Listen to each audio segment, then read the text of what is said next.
¿Qué tal? Hoy vamos a meternos de lleno con una de las herramientas más poderosas y utilizadas en estadística, la prueba T.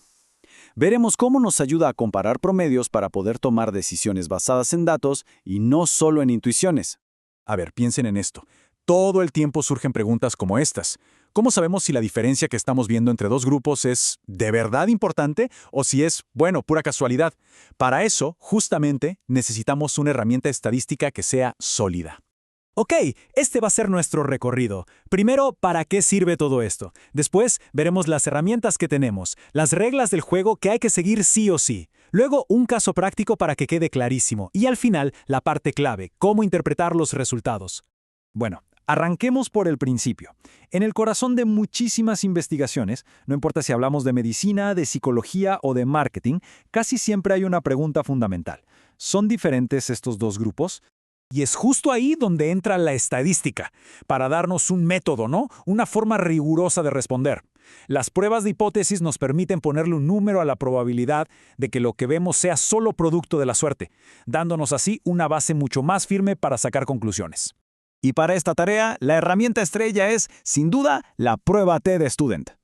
Imagínensela como esa caja de herramientas especializada que sacamos cuando lo que queremos es, precisamente, comparar las medias de dos grupos. La base de todo esto es la distribución T. Es como la prima hermana de la famosa campana de Gauss, la curva normal. Se le parece mucho, pero tiene las colas un poquito más anchas, por así decirlo. Y esto es clave porque refleja mejor la incertidumbre que tenemos cuando trabajamos con muestras pequeñas. Es, en resumen, más realista. Dentro de esta caja de herramientas tenemos, digamos, 3 llaves maestras. La prueba T para una muestra, que compara un grupo contra un valor que ya conocemos.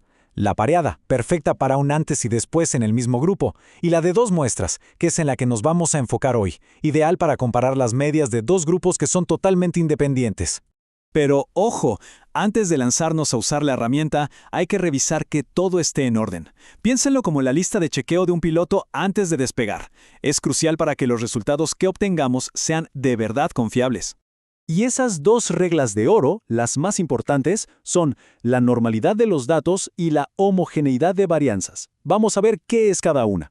La normalidad. A ver, esto quiere decir que los datos de cada grupo se tienen que parecer a una campana de Gauss. Si tenemos más de 30 datos por grupo, nos relajamos, porque casi siempre se cumple. Pero si tenemos menos, hay que mirar con lupa la simetría, o sea, si la curva está sesgada, y la kurtosis, que nos dice si está muy picuda o muy chata. El segundo punto es la homogeneidad de varianzas. El nombre técnico es homocedasticidad, que asusta un poco, pero en realidad es simple. Significa que la dispersión de los datos, qué tan esparcidos están, tiene que ser parecida en los dos grupos. Y para chequear esto, usamos una herramienta específica, la prueba de Levene. Y aquí llega el momento de la verdad. Si nuestros datos pasaron las 2 pruebas, luz verde, usamos la prueba T. Si no, tranquilos, no pasa nada. Simplemente tomamos otra ruta y usamos una prueba alternativa, como la U de Mann-Whitney, que está diseñada justo para estos casos. Bueno, basta de teoría, vamos a la acción. Vamos a ver cómo funciona todo esto con un ejemplo real, paso a pasito, para que no quede ninguna duda. La pregunta que queremos responder es esta. En la muestra que tenemos, ¿será que hay diferencias reales en el índice de masa corporal, el IMC, entre hombres y mujeres? Lo primerito es echarle un ojo a los datos. Esta tabla nos dice que tenemos 87 hombres y 153 mujeres. Vemos que el IMC promedio para hombres es 26.73 y para mujeres 27.30. A simple vista parece que hay una diferencia, ¿no? Pero la pregunta del millón es, ¿esa diferencia es estadísticamente significativa o es pura casualidad? Para saberlo tenemos que hacer las verificaciones. Ok, primera parada, la homogeneidad. Hacemos la prueba de Levene y nos fijamos en la columna de significancia. El valor es 0.003. Como ese numerito es más chiquito que nuestro límite de 0.05, la conclusión es clara. Las varianzas no son iguales entre los grupos. Y esto es súper importante para el paso que sigue. Antes de seguir, detengámonos en la hipótesis nula. Esta es básicamente la idea que vamos a intentar tumbar. Para nuestro caso, la hipótesis nula dice: el IMC promedio es exactamente el mismo para hombres y para mujeres. La prueba estadística nos dirá si tenemos evidencia suficiente para rechazar esa idea. ¿Recuerdan que la prueba de Levene nos dijo que las varianzas no eran iguales? Bueno, pues ahora la tabla de resultados nos lleva de la mano.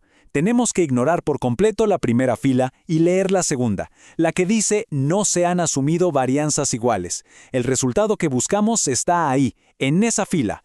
Y ahora sí, redoble de tambores, llegamos al veredicto. Ya hicimos todo el trabajo previo. Ahora toca interpretar el resultado final y dar una respuesta a nuestra pregunta.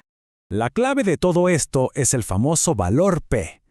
Para no enredarnos, piensen que el valor P nos dice qué tan probable sería encontrar una diferencia como la que vimos si en el fondo, en la realidad, no hubiera ninguna diferencia. Es como medir el nivel de rareza de nuestros resultados.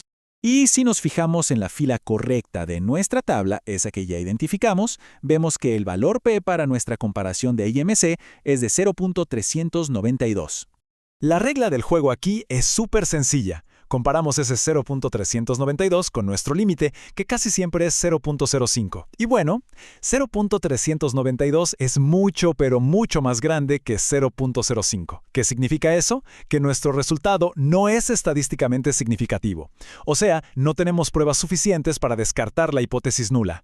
Entonces, la conclusión, dicha de forma correcta, sería algo así. Basándonos en este análisis, no encontramos una diferencia estadísticamente significativa en el IMC promedio entre hombres y mujeres de esta muestra. Esa pequeña diferencia que vimos al principio, pues, muy probablemente se deba simplemente al azar. Y para cerrar, quiero dejar una idea en el aire. Que un resultado no sea estadísticamente significativo, ¿quiere decir que no importa? A veces sí. A veces no. La estadística es una herramienta increíble para medir la certeza, pero no nos dice qué es relevante en el mundo real. Y ahí es donde entra el criterio humano, ¿no les parece? Gracias por acompañarnos en este análisis.